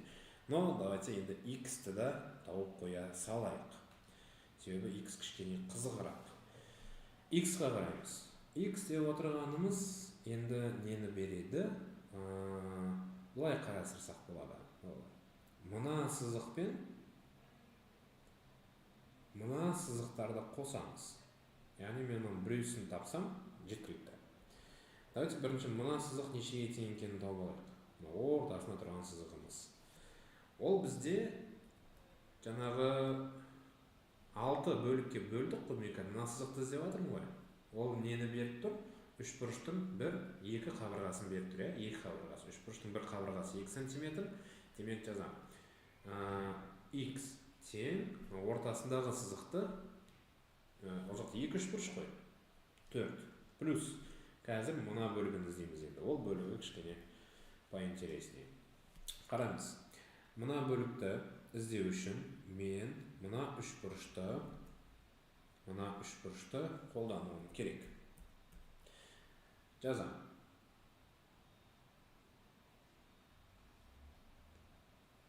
Мен қазір мына бөлікті іздеп жатырмын балалар. Мына бөлікті. Отдельно салып алдым мына жерге. Қараймыз. Мынау менде 6 бұрыш, дұрыс па? 6 бұрыштың бөліктері былай тұр. Кусочектарын жартысын салсам, мынау 6 бұрыштың жаңағы бөлігі. 6 бұрыштың бізге ішкі бұрышы керек болады. Ол 6 бұрыштың ішкі бұрышы мынандай формуламен табылады. n-2 көбейту 180 градус. n деп отырғанымыз қабырғалардың саны. 6 бұрышта 6 қабырға бар. 6-тан 2-ні азайтсақ 4 көбейту 180, ол бізге 720-ны береді. Енді ол ішкі бұрыштардың қосындысы ғой, бүкіл ішкі бұрыштардың қосындысы. Маған біреу ғана керек. Ол идеальный дұрыс 6 бұрыш болғандықтан 720-ны мен аламын да 6-ға бөлемін. Сонда бір бұрышы 120 градус. Мына бұрышы 120 градусты беріп тұр маған. Ал енді мына 4 бұрышқа қарасаңдар, олар әрқайсысы қанша бұрыштар? Ішіндегі бұрыштары сурет бойынша ұқсамайды, но олар 90 градуста. Мынау 90 градус, мынау 90 градус. Сонда жалпы бір шеңберіміз 360 градус болса, мен мына бұрышты қазір тауып аламын. 120, 90-ға 90 болса 180, 180-ге 120 болса 300 градус. 360 градустан 300-ді азайтатын болсақ, мына бұрышы менде 60 градус болып шығады екен. Ал қалған бұрыштар, олар бірдей балалар, потому что енді мынау бір қабырғаға келіп тіреп тұр ғой. Ол екеуі бірдей. Ал бір бұрышы 60 градус болса, оның барлық бұрышы 60 градус. Оны былай тапсаңдар болады еді. 60 қосу альфа тең 180. Сонда альфамыз бізде 180 градус болады. Ол енді мен айтып отырғаннан кейін кішкене күрделі сияқты көрініп отыр да. Негізінде былайдан қарайтын болсақ, ол мида тез қалыптасады. Просто геометрияны кішкене үйрену керек. Сонда, бұл үшеуі де бірдей болса, демек мынау да бірдей деген сөз. Ал мына қабырғамыз кімге тең? Есептің берілгені бойынша 6-ға тең. Әрбір қабырғасы 6. Маған мына сызық керек еді, еске түсіре кетейін. Бұны дәл жаңа Пифагормен табамыз. Мына Пифагор 6-ның жартысы бізге 3 керек. Сонда, давайте бұны А деп алайық. А тең түбір астында гипотенузаның квадратынан, 6-ның квадратынан азайтамын 3-дің квадратынан 9-да. Ол түбір асты 27. Ал ол 3 түбір асты 3. Все, А-ны таптым. А менде 3 түбір асты 3 мына кусочегіміз. Сондай кусочектен бізде екеуі бар, значит қосамын 6 түбір асты 3. Все, мына X-іміз табылды. 4 қосылған 6 түбір асты 3. Б вариантын демек белгілей беруге болады екен. Так, жалғастырамыз. 31-ші есеп. Суретте y тең fx функциясының графигі берілген, функцияның минимум нүктесіндегі мәні. Минимум нүктесіндегі мәні деп отырғанымыз қараңыздар. Функция, мысалы, төмен жоғары қозғалып келе жатады ғой. Соның төменге келе жатып жоғарыға көтерілген мәні, ол функцияның минимум нүктесі деп аталады. Ондай нүктелер бірнеше болуы мүмкін. Мысалы, бізде бір точка бар, тағы бір точка бар. Сендерден сұрап отыр, функцияның мәні деп сұрап отыр ғой. Демек, y-тің мәні сұрап отыр деген сөз. Бізде себебі y функция деп аталады. Сонда, қараймыз. Мынау негізі сурет бойынша қандай санға тең болып тұр? Астынан көріп тұрмыз 2. Ал 2 кім ол? X қой. X 2-ге тең болған кезде y-тің мәні қандай? 0. Дәл солай. X 4-ге тең болса, y-тің мәні қандай болып тұр? Мына точка. Бүйтіп қарайтын болсақ, 0. Екі жағдайда да 0, сол себепті біз бірінші сұраққа 0 деп жауап береміз. Екінші сұрақ, функцияның максимум нүктесіндегі мәні. Ол мына точканы сұрап отыр бізде. Мына точканы сұрап отыр. X емес, y-ті сұрап отыр. Демек, былайынан қарайтын болсақ, ол кімге тең болып тұр бізде? 1 деген санға келіп тұр. Себебі басқа варианттар сәйкес келмейді. Сол себепті 0 және 1 деп белгілейді екенбіз. 32-ші есеп. Шеңберге сырттай сызылған төртбұрыштың қабырғалары ретімен алғанда 3, 5, 11, ал төртінші қабырғалардың ұзындығы x дейді. Бұл есепті шығару үшін бізге мына теореманы есте сақтау керек. Шеңбер сыртына кез келген бір төртбұрыш салайын. Кез келген төртбұрыш. Бұл трапеция емес, просто кез келген төртбұрыш деп аталады. Енді олардың қабырғаларын қояйық. Сәйкесінше ретімен жазамыз, 3, 5, 11 дейді. Давайте былайдан. 3, 5, 11. Мынаны x деп аламын. Теорема қандай? Егер шеңберге төртбұрышқа іштей шеңбер салынса, онда қарама-қарсы қабырғалардың қосындысы әрқашанда тең болады. Яғни x қосу 5 тең болады әрқашанда. ол 3 пен 11 қарама-қарсы бір-біріне. 3 қосу 11-ге. X-ті табатын болсам, 3-ке 11-ді қоссам 14, 5-ті азайтсам 9. Сонда төртінші қабырғасы бізде 9-ды береді деген сөз. Ал А деген сұрақта 3x-тің мәні кім? 27. Периметрдің мәні, давайте бәрін қосайық. 3, 5, 11.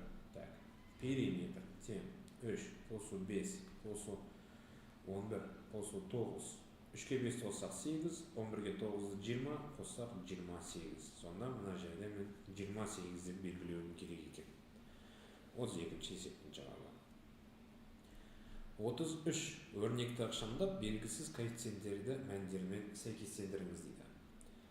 Так, не көріп тұрмыз? 24x квадрат плюс 20x бөлу 27x бөлу 3x бөлінеді, 7x-дің 4 дәрежесі минус 6x квадрат бөлу x квадрат. Ол да бөлінеді. Давайте бөлейік. 24x квадратты 3x-қа бөлсек, яғни былай ғымында 24x квадрат бөлінген 3x плюс 27x бөлінген 3x. Жеке-жеке бөліп отырмын да. 7x-дің 4 дәрежесі бөлінген x квадрат минус 6x квадрат бөлінген 3x. Жайған x квадрат. Тең. X-тің квадрат мен x жойылады, 24x бөлінген 3, ол бізге 8x береді. Плюс 27x-тары қысқара, 27 3-ке бөлсек 9. X-тің 4 дәрежесін x квадратқа бөлсек 7x квадрат минус 6. Жинақтап жазып қойып, давайте 7x квадрат қосу 8x қосу 3. Не байқаймыз? M x квадраттың алдында тұрған сан бізде 7-ге тең, m тең 7, n x-тің алдында тұрған сан 8-ге тең, n тең 8. Все, белгіледік. 34-ші есеп. 40 қосу 2x тең 3x минус 15 тең деген түбірін тауып, төмендегі өрнектерді табыңыз дейді. Бұл оңай есеп, өте оңай. Так, 2x-ті былай өткізек азайтуға. Сонда x болады, минус 15-ті ар жаққа қоссақ 55. Ауызша есептеуге болады, x-тің орнына 55-ті қойсам, 55 бөлінген 11 кім? 5-ке тең. Мына жерге x-тің орнына 55-ті қойсам, 5 қосу 55 60, 15-ке бөлсек 4-ке тең. Так, жалғастырамыз. 35-ші есеп. Сәйкестендіру тапсырмаларының соңғы есебі. Арифметикалық прогрессияның алғашқы 5 мүшесінің қосындысы 55-ке, 7-ші мүшесі 23-ке, осы прогрессияның нешінші мүшелері 305 және 320 болады дейді. Жақсы. Так, біріншіден арифметикалық прогрессияның мүшелерін қосындысының формуласын жазайық. Бізде мынандай формуласы бар. 2a1 қосу n-1d бөлінген 2 көбейту n дейді. Так, осы формуланы қолданатын болсақ, жазам. 2a1 қосу 5 мүшесінің қосындысы деп тұр ғой, дұрыс па? Значит, n-нің орнына 5-ті қоям. 5 минус 1, ол бізге 4d бөлінген 2 көбейту 5 тең, осы нәрсе 55-ке тең болу керек, себебі қосындысы 55-ті беріп тұр. Астына 7-ші мүшесі 23-ке тең дейді. Бізде an-ның формуласы бар еді, an-ның формуласы a1 қосу n-1d. 7-ші мүшесін жазамыз a1 қосу n бұл жағдайда 7-ге тең, 7-тен 1-ді азайтсақ 6d нешеге тең дейді осы? 23-ке тең дейді. Енді менде бірінші теңдеу мынау екінші теңдеу, екеуін арқылы мен a1 мен d-ны тауып алуым керек.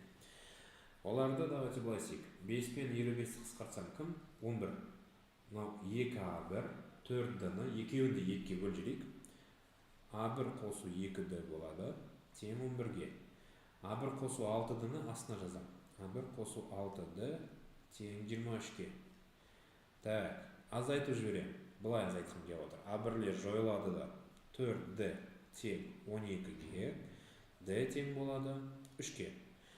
Бірінші теңдеудегі d-ның орнына 3-ті қойсам, a1 қосу 2-ке 3-ті көйтеміз 6 тең 11-ге, a1 тең 5-ке болып тұр. Осы екеуі бар менде, демек мен кез келген нәрсені тауып ала аламын. Бірінші давайте 305-ті іздейік. 305-ті іздеу үшін біз мына формуланы қолданамыз да, an-ның орнына 305-ті қоюымыз керек. Кеттік, бірінші сұрағына іздейіп жауап береміз. 305 тең a1 дейді, a1 дегеніміз 5-ке тең, қосылған n минус 1, n-ді білмейміз ғой нешеге тең екенін. Осылай жазып қоямыз. D-нің орнына 3-ті қойдық. Енді 305-тен 5 азайтайық. 300 тең n минус 1 көбейту 3. 300-ді 3-ке бөлеміз, мына жағы 100 болады, тең n минус 1. n тең болады, демек 101-ге. Бірінші сұрағына жауап бердік. Екінші сұрағына дәл солай шығарамыз.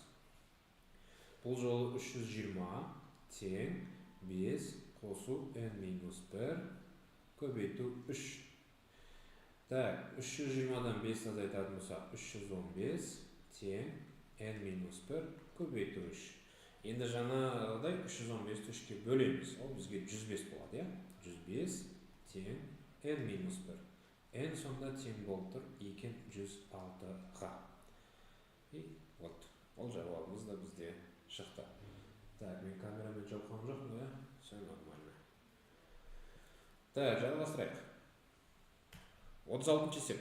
Өрнегін бір мүшеге түрлендіріп, төмендегі сандардың ішінен бір мүше коэффициентінің бөлгіштерін табыңыз дейді. Жақсы. Так, бізге демек коэффициентпен ғана жұмыс жасау керек. Қараңдар, 2-нің 5 дәрежесі кім? 32. Мына жақшада сан бар ма? Жоқ. Маған демек бары қарайды. А, Б, қандай дәреже болып отқан қызық емес. Бір мүше коэффициентінің бөлгіштері дейді. 32-ке қай сандар бөлінеді? 4 бөлінеді. Былай істейікші. 4 бөлінеді. 8 бөлінеді. И 16 бөлінеді. А, Б, А, С, Д. Все, есеп шықты. 37. 9 пи бұрышын градуспен өрнектеңіз дейді. 9 пи бөлінген 4. Пи 180-ге тең екен білеміз, е? 9 көбейту 180 градус бөлінген 4 тең. 180 мен 4 қысқартатын болсақ, 9 көбейтілген 45 градус. Так, 9-ды 40-қа көбейтсек 360, 5-ке көбейтсек 45, қоссақ 405 градус болады. Все, есебіміз шықты. Е вариантында тұр. Жалғастырамыз. 8-38.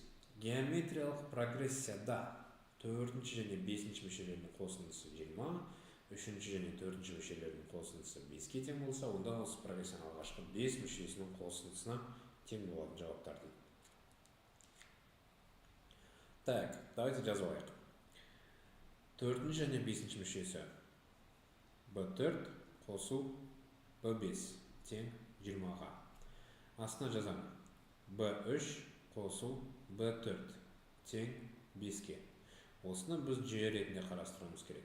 Енді 4-ші, 5-ші, 3-ші мүшелерін ашып алайық формуламен. B4 дегеніміз кім? B1 көбейту Q-дің кубы.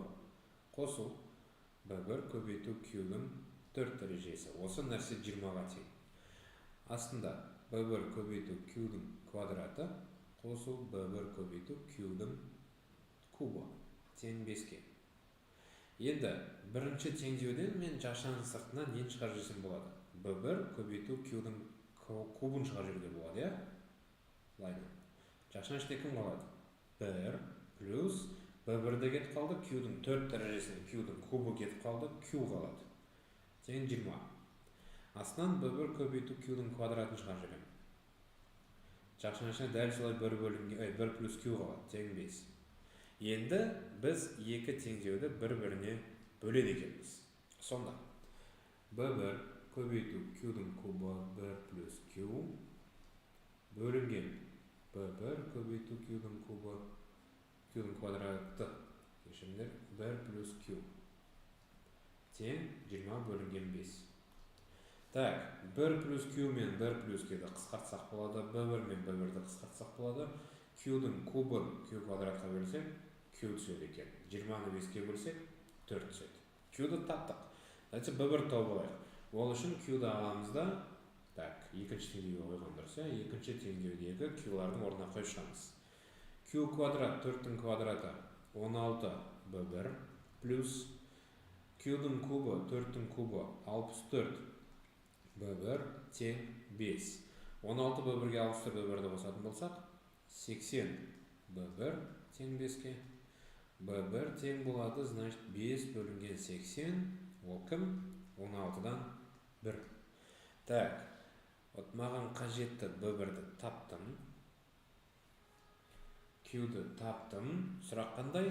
осы прогрессияның алғашқы 5 мүшесінің қосындысына тең болатын жауап табу керек екен. 5 мүшесінің қосындысын табу үшін бізге S5-тің формуласы керек. Я?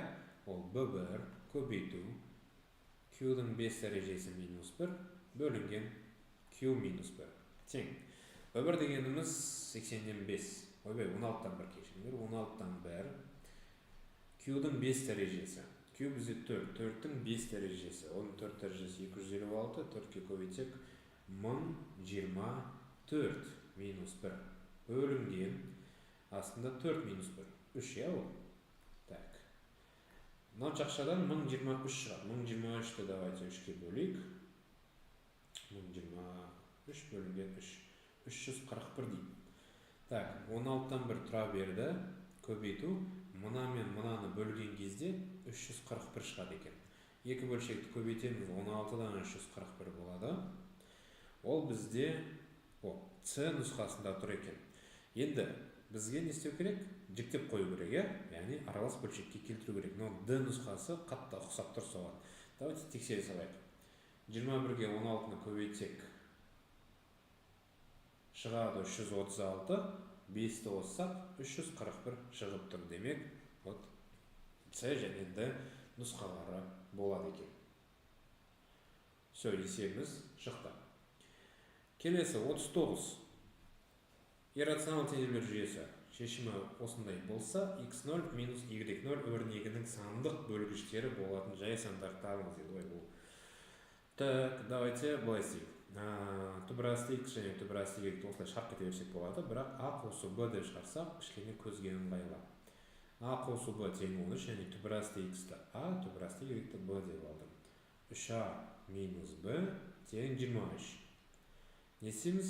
Екеуін қосып жібереміз. a-ға 3a-ны қосатын болсақ 4a, b-лар жойылады, мынау 36 болады. a тең екен 9-ға. b кімге тең сонда? 13-тен 9-ды азайтатын болсақ 4-ке. Все, a-ның орнына қайтарам. Түбірасты x тең 9, мұнда түбірасты y тең 4. x-ті табу үшін екі жағын квадрат табуымыз керек. Мынау 81 болады. Мынау тең болады 16. Енді не дейді? x0 минус y0, я? x минус y кімге тең? 81 минус 16. Ол 65-ті береді. Да? Қателеспесем. Я, 65-ті береді екен. Бізден сұрап отыр, осы сандық мәннің бөлгіштері болатын жай сандарды табу керек. Именно жай сандарды. 65 деген нәрсе балалар негізінде бөлінеді қандай сандарға? 5-ке бөлінеді, 13-ке бөлінеді, 65 өзіне бөлінеді, 1-ге бөлінеді. Мұнау жай сан. Мұнау жай сан. Қалғандары жай сан емес. Бір жай санға жатпайды. Жаттап алыңдар. 65 ол бөлініп отыр ғой сандарға. Значит, ол да жай санға жатпайды. Ал жай сан ол өзіне және 1-ге ғана бөлінетін сандар. 1 жатпайды, тағы да айтамын. 5 пен 13. A, D нұсқалары. Так, жалғастырамыз. Соңғы есебіміз қалды балалар бұл нұсқадағы. И трансляция бізде шамамен білмеймін қанша уақыт жүріп жатқанын. Біз 2,5 бастадық па? 1,5 сағат почти, я, кетті. Дауыс дұрыстадық. Оқушыларды күттік кішкене. Соңғы есебіміз сурет бойынша цилиндрдің толық беті ауданның мәні жатқан аралықты табыңыз дейді. Так, қараймыз. Бізде цилиндр берілген. CAB бұрышы 60 градус.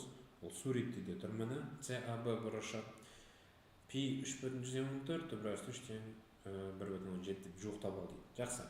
Мынау берілген 48 деген сан, ол гипотенуза болып тұр. Көріп тұрсыңдар ма? Енді тригонометрияда да, геометрияда да, яғни үшбұрыштарда мына нәрсе бар. 30 градусқа қарсы жатқан катет гипотенузаның жартысы болады. Оны не үшін айтып отырмыз? Себебі мынау 60 градус болса, мынау 90 градус себебі цилиндр. Соңғы қалған бұрышымыз 30 градус ғана бола алады. Ал соған қарсы жатқан катет кім? Астында жатыр. Гипотенузамыз 48 болса, ол катетіміз 24 деген сөз. Катет болғандықтан ол толығымен ғой мынау сызық, дұрыс па? Ал ол сызық еще нені береді бізге? Цилиндрдің несін бере алады? Астына қарайтын болсаңдар, 2 радиусты береді. Демек, радиусты мен жазам 24 емес, 12. себебі мына 24 толығымен ол диаметр болып тұр. Радиус бізде диаметрдің жартысы. Все, радиусты таптық. Енді бізге цилиндрдің толық беті жаңа формулаларды қарастырдық қой. Сол жерде h деген нәрсе бар, иә? Цилиндрдің биіктігі керек. Осы жерде мен мынандай тағы бір нәрсе қосып кеткім келіп отыр. Жаңа айттық қой, 30 градусқа қашатқан катет гипотенузаның жартысы болса, сендер былай жаттап алсаңдар болады. 60 градусқа қашатқан катет, яғни h гипотенузаның жартысы 24, да? Плюс түбірасы 3 көбейтіліп тұрады қасында. Көбейтіліп тұрады. Плюс деп қосуды шабысымен яғни қосымша деп айтылдым да, 24 түбірасы 3 болады. Осылай жаттап алсаңдар болады, немесе ол қалай табылатын еді, бұны білмесек ол Пифагор арқылы табылады. Яғни h деген нәрсе тең түбірасында 48-дің квадратынан азайтамын астындағы 24-дің квадратын. Так, бұны калькулятормен есептеудің қажет жоқ.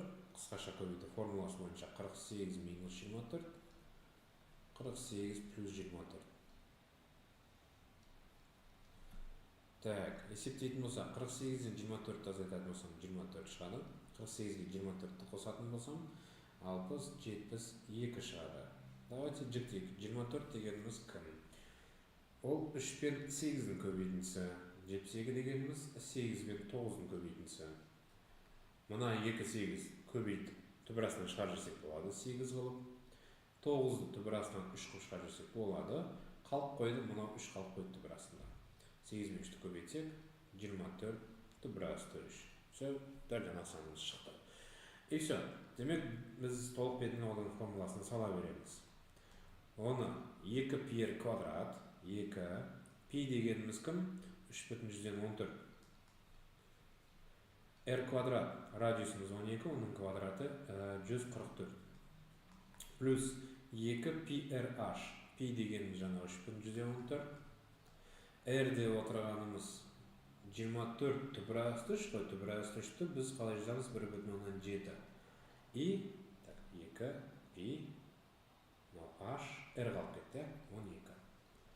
Все, осыны есептейміз. Так, бірінші бөлігі 2 көбейту 3,14 көбейту 144.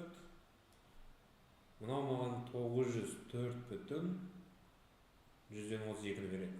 Плюс 2 көбейту 3,14 көбейту 24 көбейту 1,7 и 12. Мынау маған 3074 бүтін 100-ден 1688. Осыған қосамын 904 бүтін 32-ні. Сонда мынандай жауап шықты. 3979 бүтін 008 дейді. Вот осындай интересный бір жауап шығып тұр. Бізге табу керек осы жауап қай аралықта жатыр. А вариантында бола ма? Я. Смело. Б боламайды. С боламайды. Д боламайды. Е вариантында бола алады. Және F вариантында тоже бола алады екен. Потому что 3980, нам бізде 3979. И осылай 3 нұсқасын таптық. Так. Все, балалар, біз есептерді толығымен шығарып болдық. Барлығын аяқтадық. Кімде қандай сұрақтар бар? Жалпы қалай болды? Есептер түсінікті болды ма? Дұрыстап қарай алдыңдар ма? Себебі әр уақытта әртүрлі оқушылар болды менде, яғни саны бойынша. Соны бір сұрап алайын. Барлығы түсінікті болды ма?